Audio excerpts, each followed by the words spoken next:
for those that haven't watched this, Sarnia did put a ban on Airbnb and short-term rentals.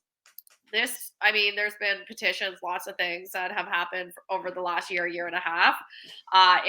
They are allowing people, basically, if you live in the home and you kind of sign like you get you're on their registry, you pay like, I think it's $50 to $100 a year. Yeah. Then you can do it, but they're trying to prevent people from just renting out homes. There was some grandfathering system as well. There was a whole mixed bag of things. If you want to know more about that, feel free to like DM me, anyone watching, and I can get you the resources. But basically, this is a huge touchy point and something I like to make aware to my investor clients as well, who think that they can just, short-term rent it. Yeah. In So is Sarnia, there a lot of demand in Sarnia for that, like for short-term rentals? So I was going to say in Sarnia, it's kind of a touchy subject because we have a lot of chemical plants. So we Yeah. have a lot of workers coming from out of town who need furnished rentals, Yeah. right? And not everyone wants to live in a hotel, no matter what the cost, right? It's just not happening.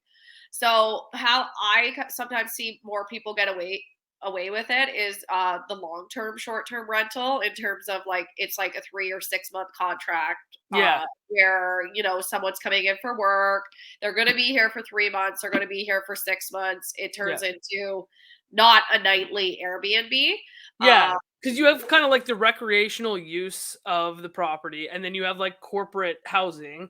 And Yeah, according to the Landlord and Tenant Board in Ontario, anything over 28 days is no longer short term rental. Anything under 28 days is a short term rental. So that corporate housing, it does seem like there's a demand for medium term rentals, just given the like employment turnover that you guys have with the industry that's there.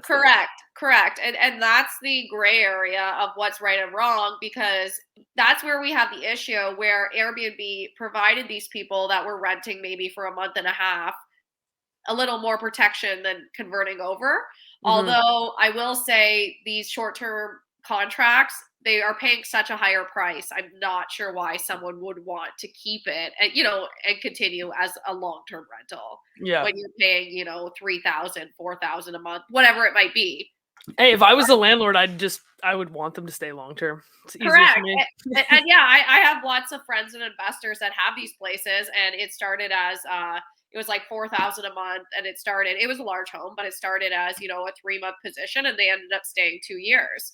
She's like, "Oh, Amazing. please never leave, like this is Yeah. the perfect scenario. Great renters, the money came directly from the company, like perfect."